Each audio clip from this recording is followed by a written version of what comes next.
नमस्कार, बहुत बहुत स्वागत करते हैं आपका भारत लाइव में।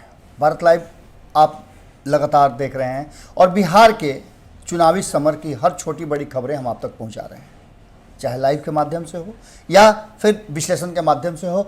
हर क्षेत्र की छोटी बड़ी खबरें हम आपको पहुंचा रहे हैं, लेकिन इस खबरों के बीच में कुछ चीज़ें ऐसी हैं जो अछूती भी रह जाती हैं, जिसे लेकर के हम स्पेशल रूप से आपके पास आते हैं। ऐसा ही एक स्पेशल केस हुआ है कि भारतीय जनता पार्टी, जो दुनिया की सबसे बड़ी पार्टी अपने आप को कहती है और है भी, क्या बोल के आधार पर वो दुनिया की सबसे बड़ी पार्टी है, उस पार्टी के जब नेता जनता के सामने गिड़गिड़ाने लगे, घिघियाने लगे और अपने मान सम्मान प्रतिष्ठा की बात करने लगे, तो आप समझिए कि स्थिति किधर जा रही है।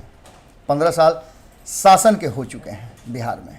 बीच के अगर कुछ कालखंडों को छोड़ दिया जाए तो नित्यानंद राय ने जिस तरह से इमोशनल अपील किया है, उसे देख करके आपको अंदाज़ा लग जाएगा कि आखिर स्थिति कितनी भयावह है और क्या कुछ चल रहा है। नित्यानंद राय अपने पुराने क्षेत्र में पहुंचे हुए थे, हाजीपुर, जो क्षेत्र उनका अपना क्षेत्र था, जिससे वो विधानसभा के चुनाव लड़ा करते थे। नित्यानंद राय को आप जानते हैं, गृह राज्य मंत्री हैं और अब उनकी प्रतिष्ठा दांव पर आई है। इससे पहले भी आपको बता देते हैं कि नित्यानंद बिहार प्रदेश के अध्यक्ष हुआ करते थे। अध्यक्ष रहते हुए उन्होंने चुनाव भी लड़े हैं।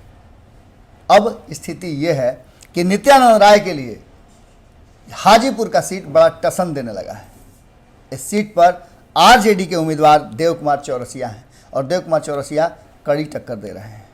ये बातें जमीनी ग्राउंड रिपोर्ट के हिसाब से हम आपको बता रहे हैं और ये कोई पहला मौका नहीं है। इससे पहले भी नित्यानंद राय ने बहुत सारी बातें कही थी। उन्होंने साफ तौर पे कहा था कि यदि आरजेडी आ जाती है सत्ता में तो बिहार की स्थिति पुनः वही होगी और हर हाथ में, अब जानते ही हैं बिहार को क्या बना देंगे, आतंकवादी प्रदेश बना देंगे, तो ये कर देंगे, तो वो कर देंगे। ये सब बातें तो होती रहती है, भारतीय जनता पार्टी के लिए कोई बड़ी बात नहीं है। लेकिन नित्यानंद राय ने इमोशनल अपील किया है, रोड शो कर रहे थे अपने उम्मीदवार के लिए, और वहीं हाजीपुर के क्षेत्र में जब रोड शो कर रहे थे तो उन्होंने सीधे तौर पर अपने प्रत्याशी अवधेश सिंह को जिताने का अपील किया। उन्होंने साफ तौर पे कहा कि क्या मुंह लेकर के हम दिल्ली जाएंगे, क्योंकि आप लोग के साथ मेरा बहुत पुराना संबंध रहा है, इसलिए इस बार भर आपसे हम हाथ जोड़ी करके प्रार्थना करते हैं कि हमारे उम्मीदवार को जिता दीजिए। समझिए कि हम ही को जिता रहे हैं, वरना हम क्या मुंह लेकर के मोदी जी के सामने जाएंगे। ये इमोशनल अपील के बाद अब जनता क्या करती है ये तो अलग बात है, 10 तारीख को पता चलेगा।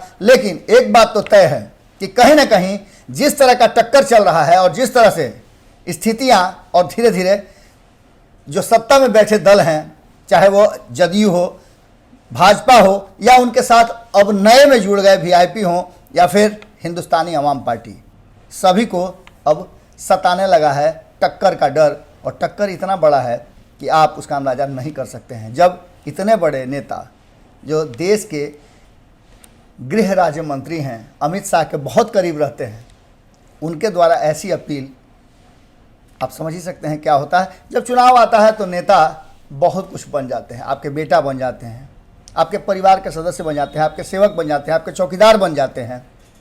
इतना ही नहीं, आपके रिश्तों से वो इतना अपने आप को जोड़ लेते हैं कि शायद उतना बड़ा रिश्ता आपने जीवन में कभी नहीं देखा होगा।